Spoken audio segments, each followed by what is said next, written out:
Hello, everybody. This is Highly Black and Flavored, The Return, episode 7. My name is Kenneth Davis.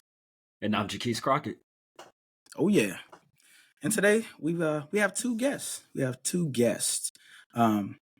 Mr. Damyron and we have Mr. Benny McKnight. How y'all doing today? I can't complain too much. Okay. That's right.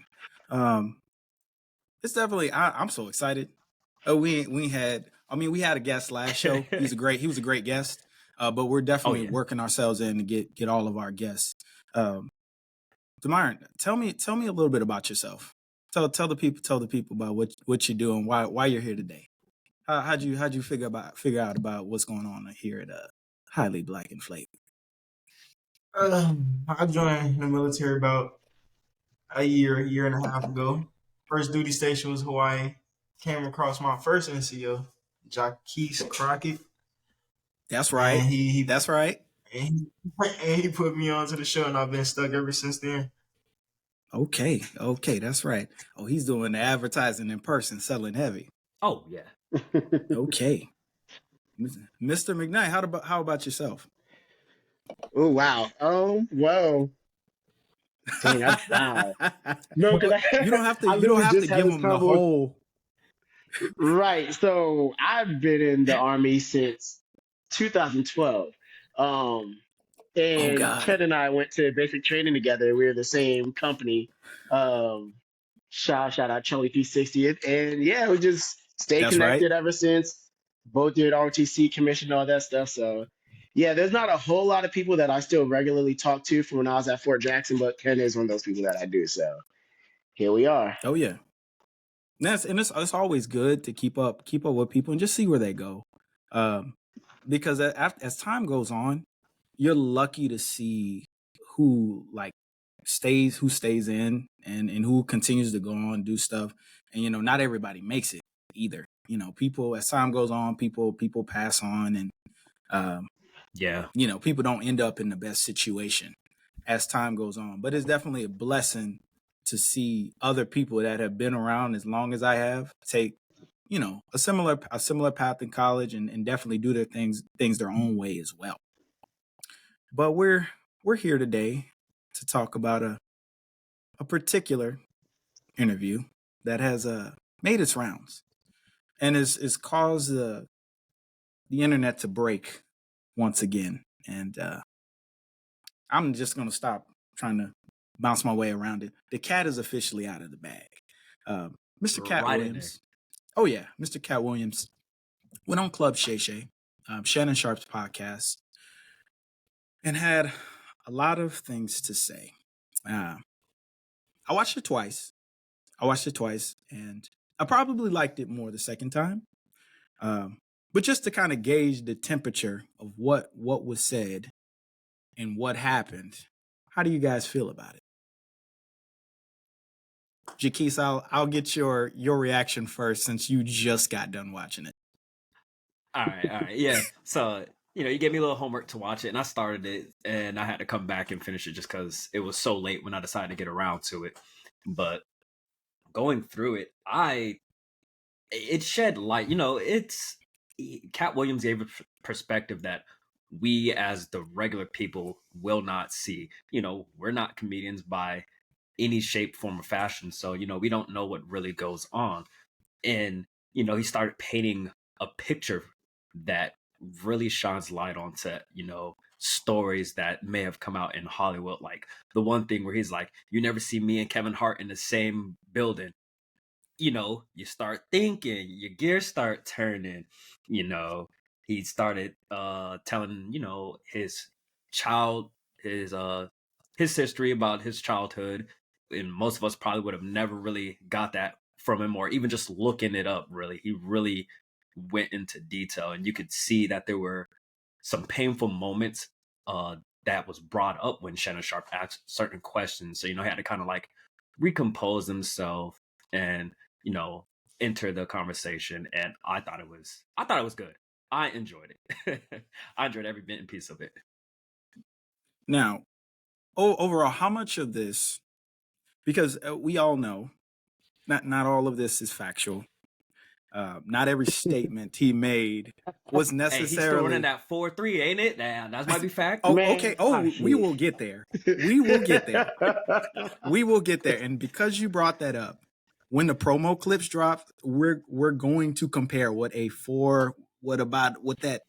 looks like, and we're also going to put in the clip of him running against like a teenage girl, and the teenage girl like beats him bad. So that's going in there.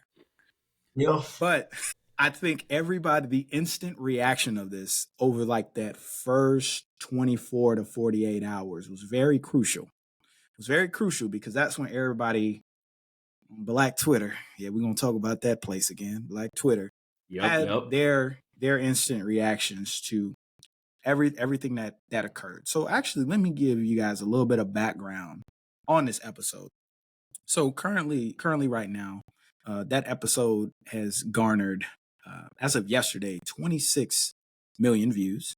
And it's actually the most viewed episode of Club Shay Shay. It clocks in at a total of 2 hours and 46 minutes, which is on average is kind of close to, your Joe Rogan kind of lengths, like your longer form podcasts. His highest view count before that was actually 9.6 million. And that was for Steve Harvey's interview. Now, what I don't know is if that went up because of this interview.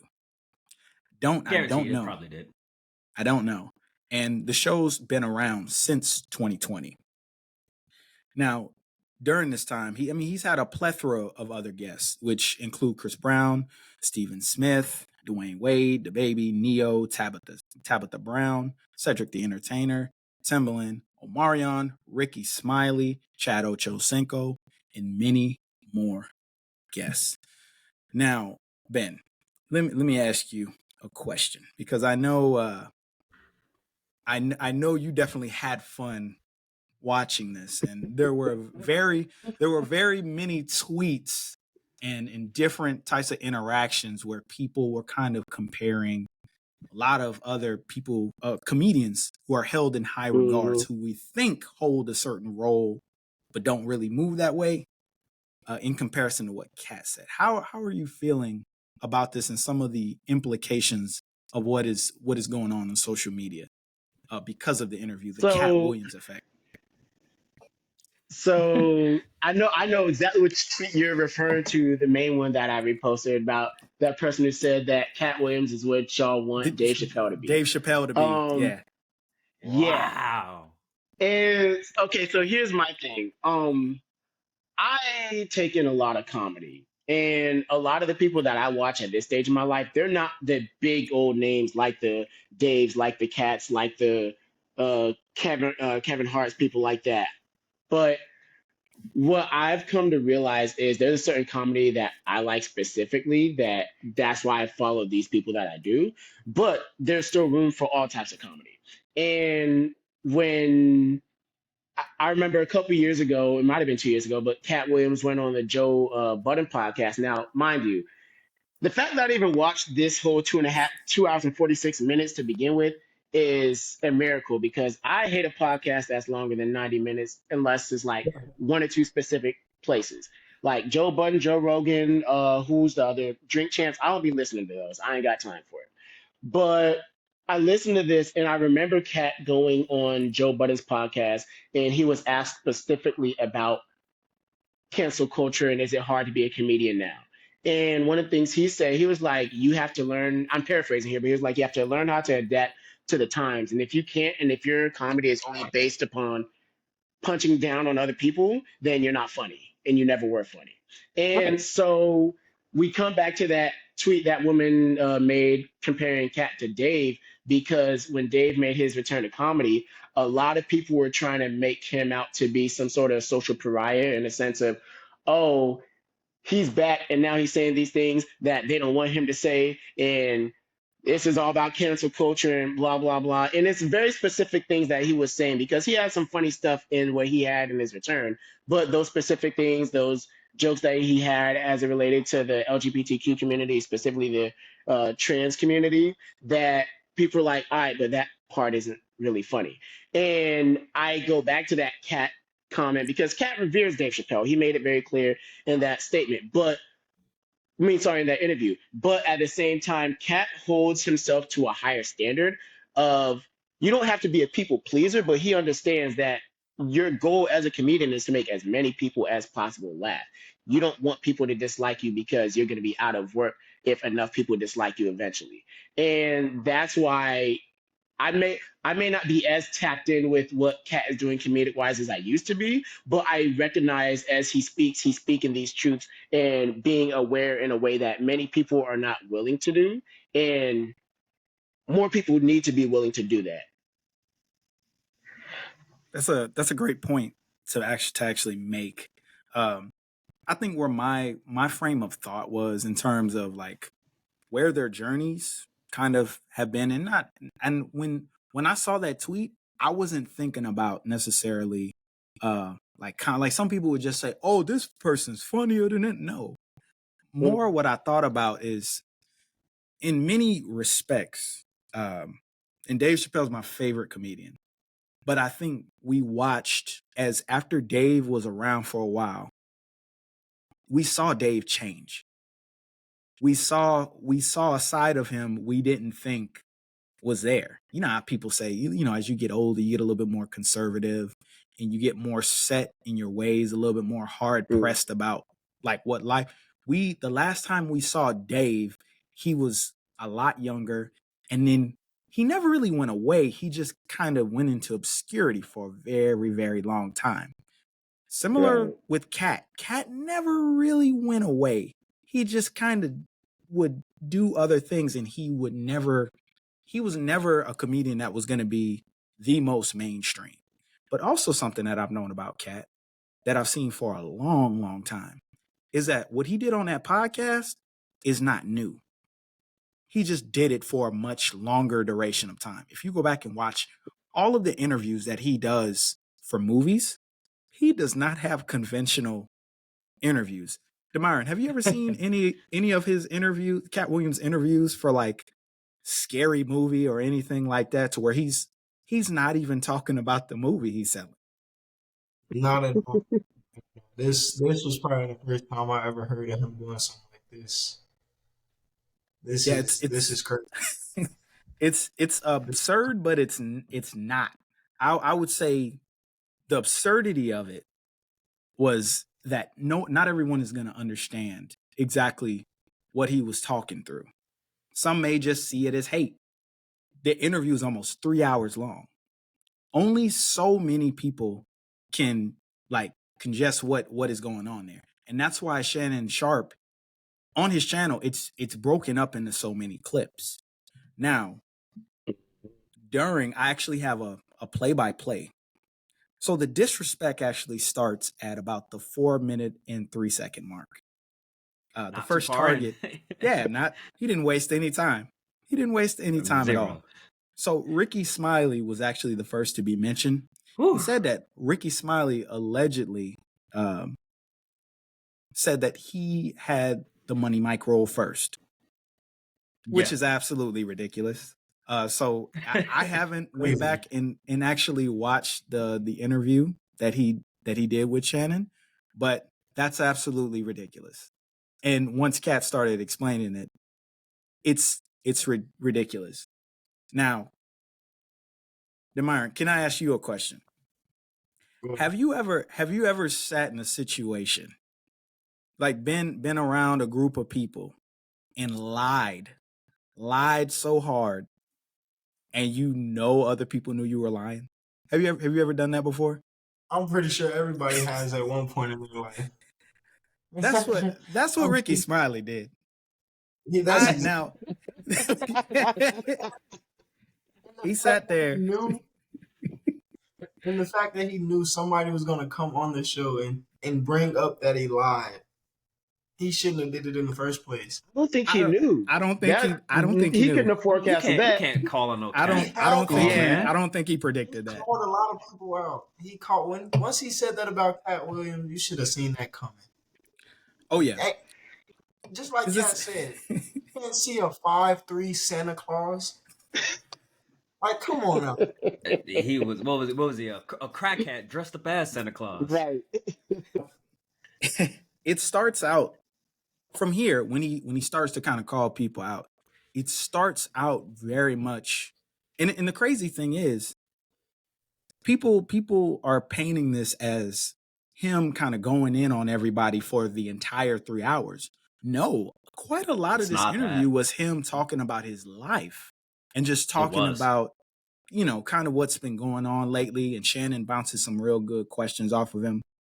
But he definitely spent a good amount of time kind of painting over a lot of different situations. He also claimed that Money Mike was originally supposed to be sexually assaulted, and insinuates that Ricky Smiley would have been okay with that. He also says that during the film production, they let him improvise more and let him change certain aspects of the character, which is essentially changing the script. Now, for certain people on film productions, that's not new. But definitely throughout the interview, there was definitely a tone of he was kind of tapping into the tinfoil hat kind of side of He's things a little conspiracy. in a very I wouldn't even say roundabout way, but he was definitely kind of tapping on the Illuminati sacrifice. Everything out he here definitely is mentioned it. evil, and people ate that shit up. Yeah. He brought up the point with him and Ludacris, and it was like, what was it, 200 million? They give you 10 million for a movie, and he just was like, "What is Fast and Furious on right now?" And I just sat there and I was like, "No shot." He was like, he told you that there's a formula that the Illuminati will give you. Someone's going bald. Somebody's taking it, and I'm like, you can't. There's no way. Now, I like, and as I said, I didn't take any. When you watch it the second time, you look through and you're like, Katt Williams is a comedian. This is his job, Yeah. is to He's make funny. people laugh. A lot of the stuff he was talking about when it came to the Illuminati and all of that other stuff and rituals, and God, Katt is a very intelligent man. He knows how to work his way around conversations. He knows how to allude to things without outright saying it. And he also knows how to take situations and create all of these different metaphors and allegories and all types of stuff to paint the picture of what he was trying to say. And he's trying to say a lot of people out here selling out backwards. That's ultimately what he's trying to say. I don't think he's trying to expose anybody to what is going on and that people are, slitting goat throats and taking baths in blood or any type of shit like that. I don't think that's the case. I don't. But the crazies online seem to think that is in fact the case. But to make the Ricky Smiley allegation even more strange, he claims, like you said, the 5354 Santa Claus claims that Katt Williams was originally supposed to be Santa Claus. Katt also states that he originally was like the 201st person to even audition for that role, and when he got the role, he made it his. So, yeah, he tore that one to pieces. He also talks quite candidly about joke theft. And for anybody in the audience, yeah, joke theft in the comedian world is handled quite seriously. Benny, do you know the parable, the story of one Carlos Mencia? I was just about to say his name. Oh, no, you're gonna have to give me that one because Carlos was never on my radar for real, for real. No. Oh yeah. So when you get some time, definitely look into that story. But that's joke theft at like, it might be the highest. That's one of the biggest instances of like, hey, somebody who got accused of stealing jokes, he got called out in person. Joe Rogan called him out. I'm not even surprised that that's a thing with Carlos specifically because he was never on my radar, but that's because the few times that I'll see him, I never really laugh. So that actually checks out. I'm gonna check that out later, but that already adds up. No, Yeah, honestly, it totally adds up. I didn't look anything about Carlos Mencia. I think the first mention I had of Carlos Mencia was from South Park, and they were beating up on him, and he was like, "It's a joke. I steal it. I take it from everybody," you know. And I'm just like, "Oh, they are." You Hey. know, comedians tell truth. You know, all great jokes have truth in them, and I'm like, "All hmm right, okay." Keep an eye on Carlos Mencia, and I just never. I think I probably saw a few clips of him, and I genuinely never laughed or anything. So I'm like, I guess his brand of comedy wasn't for me. So he's probably like we said, taking it and regurgitating it and trying to make it his own. And people see that. So we see why he's not funny. We just gotta allude to why he's not funny. I think what really outside of Katt has been doing what he's been doing for like over 25, 30 years at this point. And the reason why I bring up Carlos Mencia is the best example because that tarnished his career as a stand-up, and it ruined his reputation in stand-up. And when that tarnished and everything else fell apart, when the show got canceled and everything else, I mean, you ain't really heard much from him since. But during this interview, Katt accuses Cedric the Entertainer and Steve Harvey of joke theft. With Steve Harvey, he claims that Steve Harvey actually took the premise of the show Hanging with Mr. Cooper from Mr. Mark Curry, who's Oh yeah, also a stand-up comedian. And Katt also made the claim that Steve was taking stand-up material from Mark Curry as well. So it was like, and then he gets into Cedric the Entertainer actually taking one of his bits from Comic View. And you can actually look up the promo for this. You can see this. You can see this bit. I seen it and I was like, this is not good. Because it's the same premise. Damyron, have you seen that clip? No, I haven't. But he really came at Cedric the Entertainer a lot. That was crazy. It was like my favorite point of him coming at Cedric the Entertainer. He was like, he has 2 comic specials and they're neither found on Netflix or Tubi. Or Tubi. I was like Tubi. I was like, everybody on Tubi. Yeah. I was like, he did not have to take it to Tubi, but that was crazy. That was actually crazy. Yeah. That was a place that they went. And Tubi doesn't have anything. Now, if it's not on Amazon Prime, that's rough. There's a problem. Yeah. That's rough. Yeah, because Amazon Prime, they be having some bullshit on there too. It's actually it's borderline worse. Because you can submit your own movies. They got to catch the stray today. Now, as we went on, I mean, the strays just kept going. After the joke theft, Katt continues to go after Steve Harvey's high top hat and refers to it as a man unit. Now that I looked at it, I was like, that shit low key does look kind of fake. Now that I'm looking at it, survey says it looks crazy. It looks crazy. I'm like, they thought he had the best hair in the game. I used to think Steve had the best hair in the game. And I'm like, why he shaved his head? Because he started, and You Got Served, I seen him wearing that hat. And I was like, why, Mr. Harvey, why are you wearing that hat? What's going on here? He ain't shaved. He just had to unglue it. Like, that was all. So, and everything we just talked about outside of the running, the lies about the running, yes, those are lies. We're only 15 minutes in. This is just 15 minutes.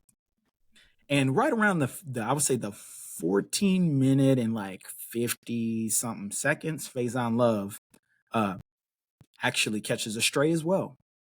And me personally, I've kind of kept my eye on Faison and I've been looking at him sideways because he's been pretty outstanding about his comments on other comedians, despite the fact that he doesn't have not one special anywhere. He does not have an hour of material readily available. He's been in movies. And even at this point, he's kind of like on the back burner of his career. Unfortunately, you know, things happen. But he talks real crazy about like all types of comedians. I mean, he's talked crazy about Richard Pryor. He's talked crazy about Chappelle. I don't know what's going on. Katt definitely had plenty to say about him. And where things got interesting and where more of the tinfoil hat started happening, he started alluding to the fact, he's like, if you're a part of that clique, a part of that Steve Harvey, Cedric the Entertainer, Ricky Smiley big three. clique, if you're a part of that clique, you're gonna have a weird face, light-skinned wife that doesn't do interviews. Now, this is also a part of a thing that's not true. Because later on, I don't know who it was, they put together a picture of a bunch of comedians with light-skinned wives. And I'm like, come on now. If y'all gonna put all of these people together, at least get it right. So a lot of the pictures I saw on there, you know, they would include Eddie Murphy's wife, his ex-wife, Nicole, ex-wife. Okay. And I don't think Eddie Murphy's situation gets any better because he divorced her and he's married to a white woman now. Yes. So I don't know if that makes that better. None of my business. That's none of my business.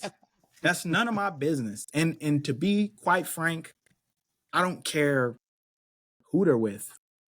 But Katt definitely wanted to make a point about what they look like.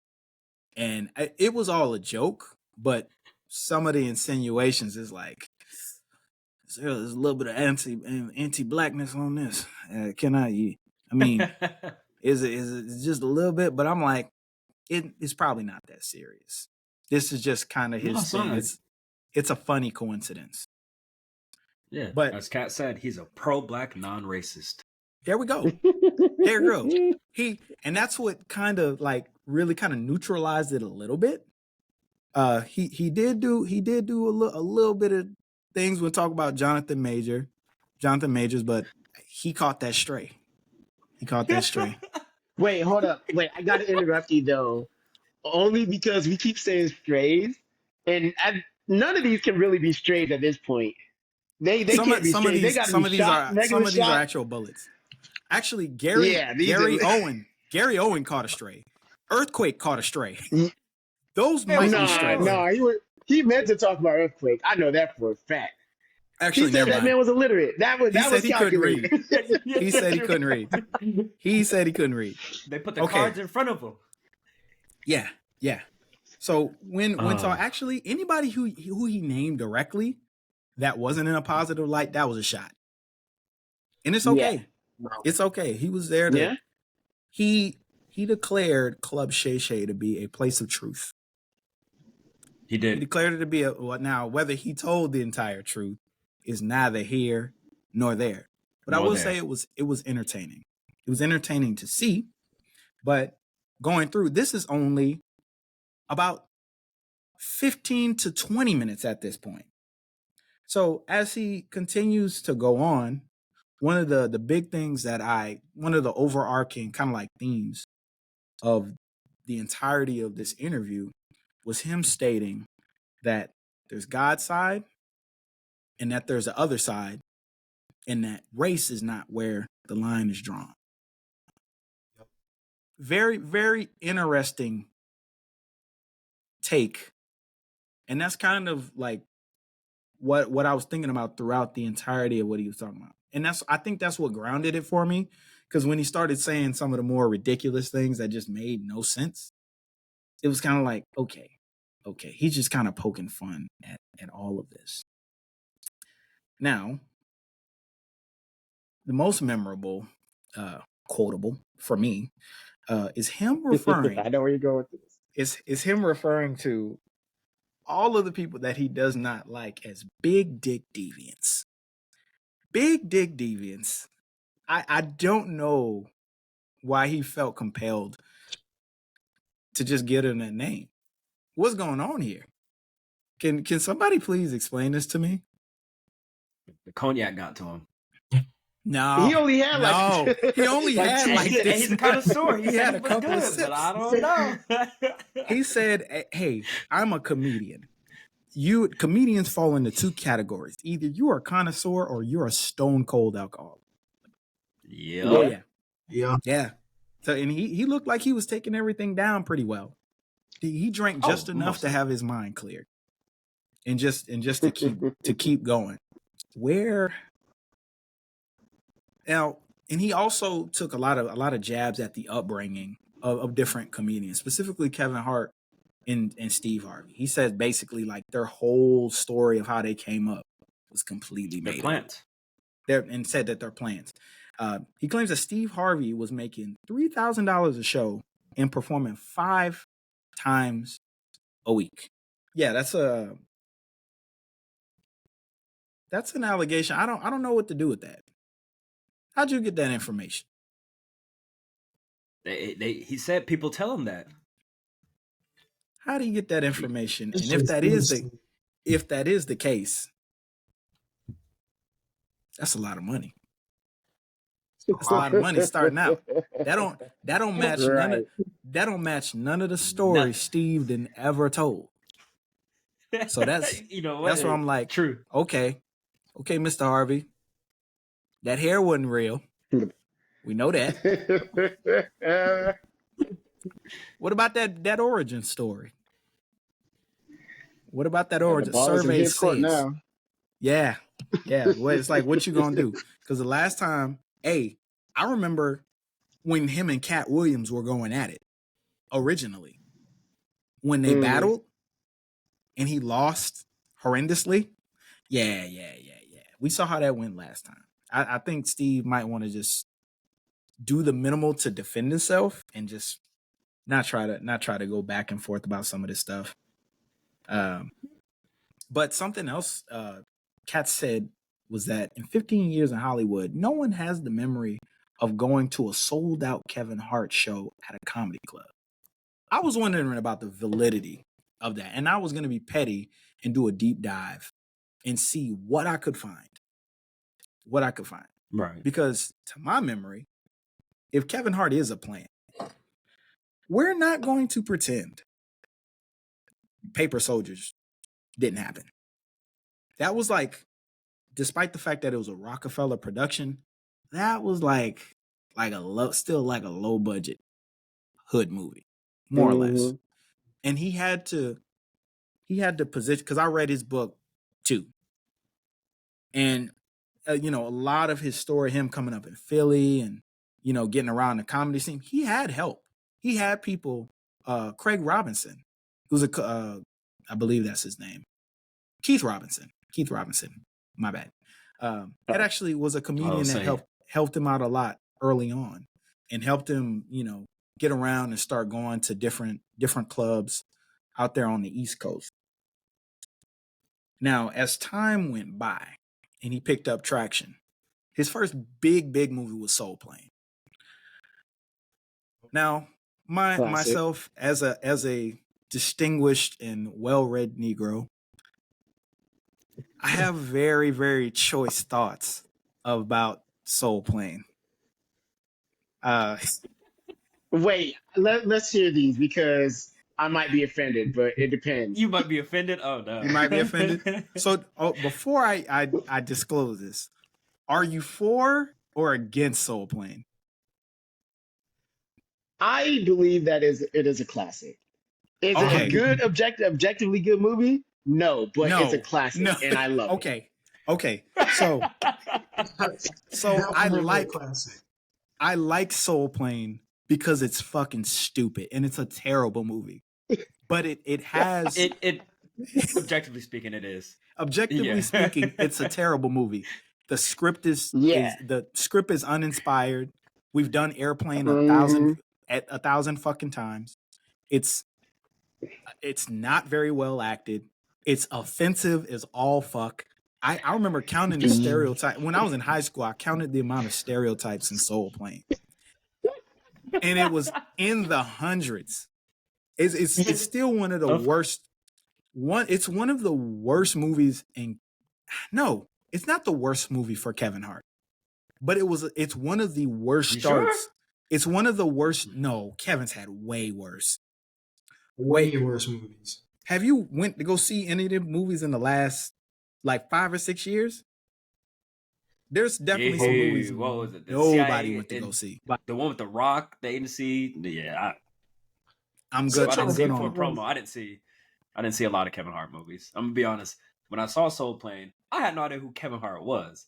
It's only years later that I went back and I was like, "That's Kevin Hart! Holy crap!" Yeah, that is him. That is him. Also, another weird revelation that he made during the entirety of this interview was that he smokes more than Snoop Dogg, and also smoking with men allows you to ingest a lot of male saliva. Now, I'm not a smoker myself, that was crazy. But ingesting male saliva for the company of women, insanity. That was crazy. Hey, the Sharp said the fire burn it, don't it? Cat didn't even acknowledge that. I'll be smoking an occasional cigar, so I just left that alone. That is also none of my business. Yeah, right. That's not my fight to fight. I just turned the TV off one time, burned some sage, threw some Hail Marys, and said, "Hey, yo, what is happening right now?" That's it. That is it. Turn the TV on, put back on my captain's career course, and continue to go on and continue to go on and continue to watch the rest of the interview. He says, Katt Williams says that he plays 11 games of basketball. He's played like up to 11 games of basketball with a 20-year-old. Now that's believable. That's believable. He also says he does 100 push-ups a day. That's more than are these half-court games? Yeah, that's doable. Now the 4.3 to 4.16 for 40. Nah, I've seen John Ross run. Katt Williams is not John Ross fast, so no, absolutely not. No. If Kevin, there's actually Katt Williams could run like that. There's a new clip of him running a 4.47. Apparently, I don't know how true it is. Oh, Katt? What, they shorten the distance and change the camera angle? That's AI. So it was full run wall to wall on a basketball court. That ain't 40. That basketball court was 76 feet, and it wasn't even official size. Don't even. 40-yard dash is a completely different animal. It is. You have to have a perfect takeoff. You have to have a perfect takeoff, perfect ride, perfect stride. Do you see this man's form? Okay, I found the video because I saw it from something else, and I thought that it was just a random person. This man's form is not 4.3 on a 40 form. I could tell you that right now. No. Not even close. Probably maybe like a 6. Not even close. Face forward, just running. I'm like, yeah, no. There's no way. Not even close. I don't even think that's nah. I'm good on that. Now, I'm gonna go for the gusto. Benny, let me ask you this. So, has the current climate of our culture here in America contributed to like any bias in the perception of this Katt Williams situation? Well, okay. What do you? I see the question, but I just need just a little refinement because there's so many ways they could go about what biases exists. I know we talked about confirmation bias before this, but then there's other things that happen. So what are you thinking of when you think of this idea of bias as it relates to the Katt Williams interview specifically? Before I actually answer this question, I do have to establish that this is, in fact, a loaded question. Shame on me. I'm a journalist by trade, so I know what question. It is. Oh, this is, in fact, a loaded question fallacy.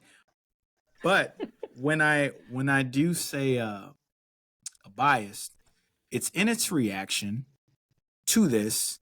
Do you think people's dislike of others, dislike of Steve Harvey, Ricky Smiley, and in every other comedian in every other person that he mentioned, whether he had a personal problem with them, that doesn't matter so much. But other people having an issue with personal conduct of theirs, or maybe because there's always that weird thing of when somebody does something that someone else Yeah. doesn't like, they're like, oh, that person Yeah. just isn't funny.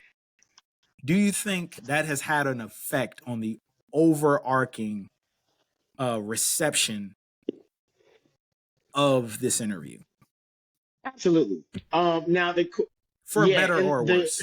The bigger question is who has it affected specifically, because I was on Call of Duty with my friends a couple nights ago. We were talking about the interview, and a couple of my friends like, I've never laughed at Steve Harvey's stand-ups. And these people I've known for years, and I know their sense of humor, and I can be like, no, that makes sense for you. Like that's not your brand. I had to go check my Twitter because I used to think that Steve Harvey was hella funny once upon a time. I used to love Kevin Hart Me stuff, too. but I can tell you with a lot of comedians specifically when I stopped laughing at certain comedians. So like with Kevin Hart, after Laugh at My Pain, that was the last time that I laughed at his Kevin Hart stand-up. Steve Harvey, I couldn't really tell you because he had stopped really doing stand-up by the time I was of age to really start consuming stuff. So all I have is the old Kings of Comedy, all that stuff. So I look at when people say, oh, so-and-so is never funny, blah, blah, blah. And I'm like, okay, maybe you felt this way. Maybe you're just saying this because that's the engagement right now. Hell, Chris Rock after Right. after he got slapped by Will Smith, and people were like, well, yeah, Chris Rock is never funny. But I remember when people started to turn on Chris Rock anyways, and I remember when I stopped laughing at Chris Rock so much, and so I'm like, okay, there has already been shifts with a lot of these people that have been mentioned. It's just okay, but how far back did this shift really begin? Because for some people, it was at the onset. For other people, it was somewhere in the middle. And I'm one of those people, a lot of these comedians, it was somewhere in the middle, where once upon a time, I was like, oh, they are the funniest person alive. And then I hit a point where I'm like, it's not aging for me the way I thought it would. And this new stuff, it ain't the way that I thought it was going to be. Now you're not that funny. But I have no issue being like, I used to think this person was funny. And my Twitter will sometimes tell me if I try to lie anyway. So here we are. So yes, it has had that effect. Oh yeah. Okay. Now with that, and in the determination of kind of what the people are feeling, do you believe that depictions of black men in the media and all of the constant tropes that have been perpetuated have heightened kind of the alarm bells? You know, they're always trying to put black men in dresses. You got in my bag. Let's do They're this. always trying to make let's do this. Black men. All right. Come on, please. Because I've been trying to talk with somebody about that. And I'm like, are we still here? Are we ever gonna move? Oh boy. So you know me well enough to know this because it's difficult. So ever since I became an adult and left childish ways behind me, I've come to realize that this big idea of some greater power trying to, I guess, feminize the black man is not something that I ever subscribe to. Because for me, it's like, all right, thank you. If I'm a man and I say I'm a man, there's nothing that's gonna exist in this world that's gonna make me feel like less than a man. If you feel like less than a man because you see something, that's your own personal issue. You got to work out with you and whatever higher power you believe in, God or otherwise. And I understand that my bigger issue with seeing black men in dresses is not that black men are being feminized, but more so usually they're shitty caricatures of black women in a way that disrespects the black woman. And Malcolm X said that the most disrespected person in America is the black woman, and we know this to be true just from our own life experiences. And so I see those things and like the shenanigans and the whatever else is, and like, yeah, because then I've seen in other places in my life non-black people imitate these caricatures and in a way to make fun of black people, but specifically black women. So that's the issue that a lot of people, they don't want to acknowledge that as much as they want to be like, oh, they're trying to emasculate the black man. I'm like, no, dog. If you are secure in whatever you believe your manhood to be, you will be just fine. So I don't subscribe to that. You're gonna be But okay. what I will also say is, because there's enough people that do believe in the idea that that is a thing, that is how you get the situation where Katt alleges that he would only work with Ricky Smiley in a dress, and he says that Tyler Perry and Ricky Smiley can't play good men, but they can play good women, all that stuff. And that's how that gets to be so much more funnier, because there are still enough people that believe in this idea that there's a attempt to feminize black men. So then anytime a black man does something or is put in a situation where somebody else could be like, oh, this is a feminization attempt, then the other part of that is, oh, if you volunteer for that, we're going to talk about you and disrespect you, blah, blah, blah. Oh, yeah. The conspiracy theory to Hotep Oh, boy. pipeline is a... They're twins. Ooh. No, they're twins. they came out the same crib. So, yeah. Brothers. Unfortunately, that is the reality that we do face. And I hear this coming from a lot of people, but I'll tell you what, as somebody who grew up with strong males in my life and strong women in my life, once you have those consistent figures in your life and you go outside and you start to see what real life looks like, you see these narratives and you're just like, where did this come from? When did this become a thing? And it's only really a thing. It's only really emphasized amongst black people. Because when it comes to all those other groups, they make their points. They do a lot of the same things. Now, sometimes they tap them on the shoulder and they say, hey, you over there doing that type of stuff too. But it is very much like that same discourse, that same frame of thought and conversation. Like we said, that conspiracy theory to Hotep pipeline. A lot of those tropes, a lot of those beliefs falls. It is like fucking Tariq Nasheed. Oh, you gotta see me with right the hands. there. Well, that's a different story for another time.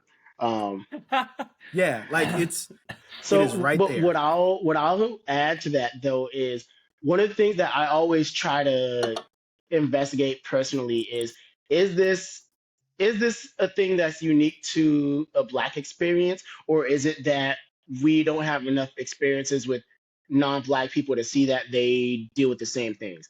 I came across a video on Twitter, what was it, yesterday, of this guy who was doing a deadlift.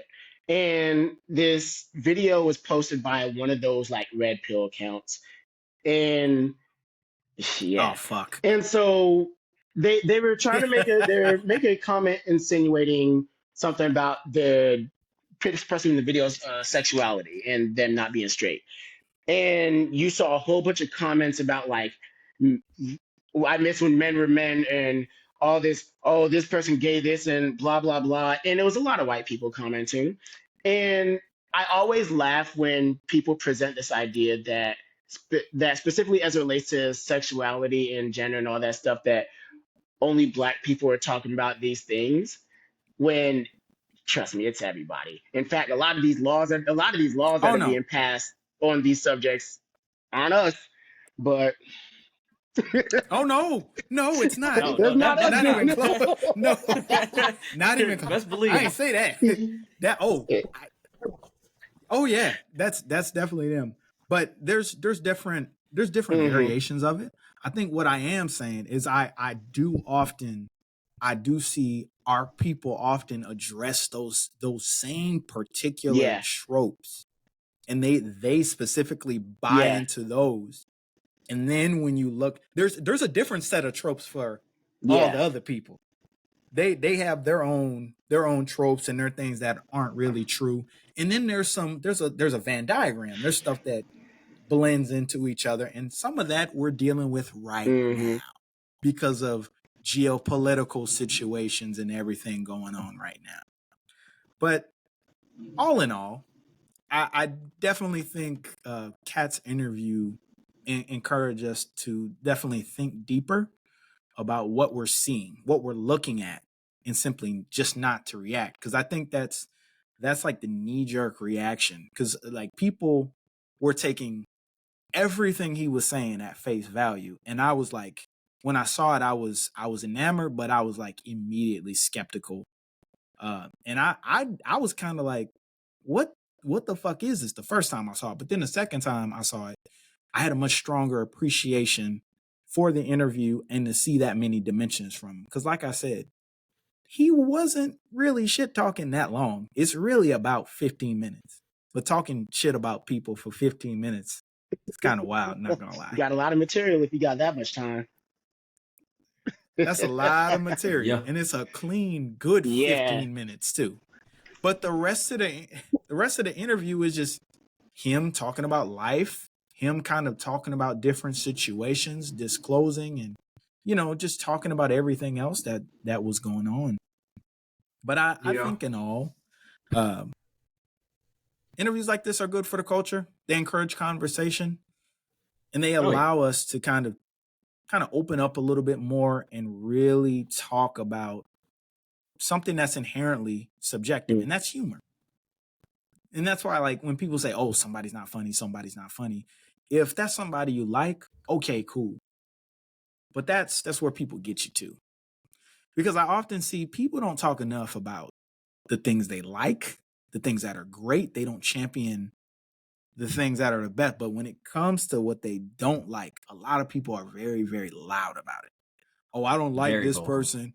It's like, what do you think that's going to do to me? You think that's going to hurt my feelings or some shit like that? Like, some people just have brittle spirits. And I think when people put that stuff out there, it's like, if you don't fuck with something, don't talk about it. If I didn't like an album, I'm not going to talk about it. Actually, mediocre things piss me off more than anything.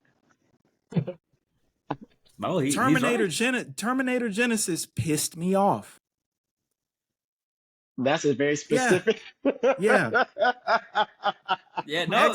X-Men Apocalypse pissed me off because it didn't do enough to make itself seem like it was supposed to be something. So those are all things.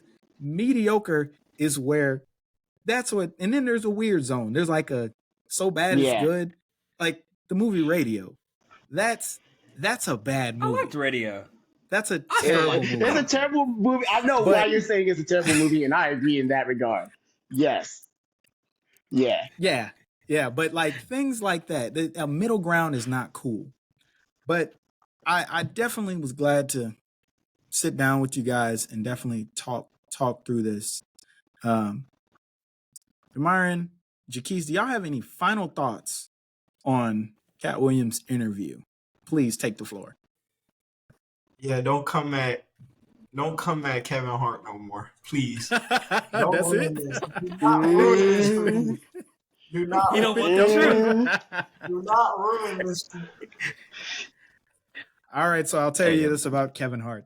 None of those movies are funny. He's a funny person, but I'm just kidding. Wow. I mean, again, it's been about 8 years. But like Jumanji was good. Jumanji was overall. Jumanji one or two? Both of them. Okay. Both of them. Okay. Hey, look, like I said, he from a different time than us. Different strokes than the three of us. Different strokes for different folks. It's okay. It's okay. Jaquise, you got any? Rest in peace, Robin Williams. There's only one Jumanji I watched. That's right. Yeah. That's right. Yeah. That's right. Shout out to Chris Van Allen or Van Allensburg for the original book. He also made Zathura in the Polar Express. Just another Jumanji, but Zathura was like that. Wow, that's right. Yeah. I like that one a lot. Yeah. All of those are cool. But yeah, that's all your Your final thoughts, Jaquise? That was him. But That was I'll say on that was on him. I'll say for me, the way Katt Williams told Shannon, like, hey, his net worth. He carries his net worth in his pocket. You know, he was really adamant about, I know me, and I'm not gonna let anybody talk about me any type of way when they're not in the same playing field. You know, they're not on the same level, and he's not beneath himself to go and clarify such things. He won't let losers trying to rewrite history, as he said. I enjoy that a lot from him. There we go. It's always a beautiful word, just not to accept what people are putting out there, because all of these people are part of the mainstream. Katt is not really the mainstream necessarily anymore. He's a mainstream name, but he's kind of like on the cusp. He can break away and do other things and kind of be outside of the immediate light. But all the other people are like big industry staples. But yeah. But this comes to a grandstanding close for this episode. Damyron, tell the people where they can find you at. Yeah, drop them social media handles. That's right, man. I brought you here for the reason. On Instagram, getting you out there. Instagram, Duke23 Shiesty _ Twitch, DORR31. That's all I'll be on. Damn, that's definitely a young person's tags. I felt old as hell when he said them names. God damn. Shiesty. Oh, man. Man. We're in a new age of era now. We're in a new That's era. right. That's right. Benny, tell the people where they can find you. Benny the Jet on all the socials. Yeah, I'll just be posting pictures, telling stories, living my life. So living life. That's right. Having a good time, trying to. That's right. Drinking them mixed drinks with the shades on. It's dry January right now. Hey, ain't no wrong with them mixed drinks. It's dry January right now. However, once February rolls around, yeah, I'm back on that. Shout out to Shein for the $5 shades. Are those Cartiers? Nah, baby. But if you believe it, then sure.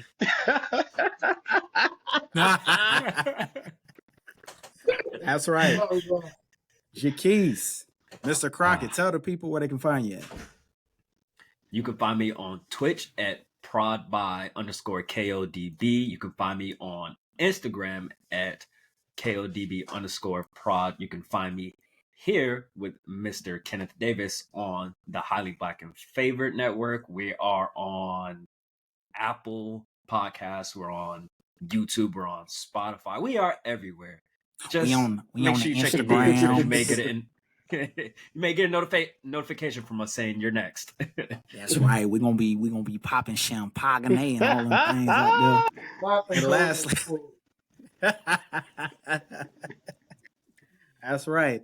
So you can find us at Highly Black and Flavored on Instagram, Twitter, and one of those other social media sites. I forgot what the other one was, but that doesn't even TikTok. really matter. Yeah, TikTok too. That's actually the coolest one. That's the one we're definitely getting. We're popping up on it. Oh yeah, popping up on that page and letting the algorithm do its work.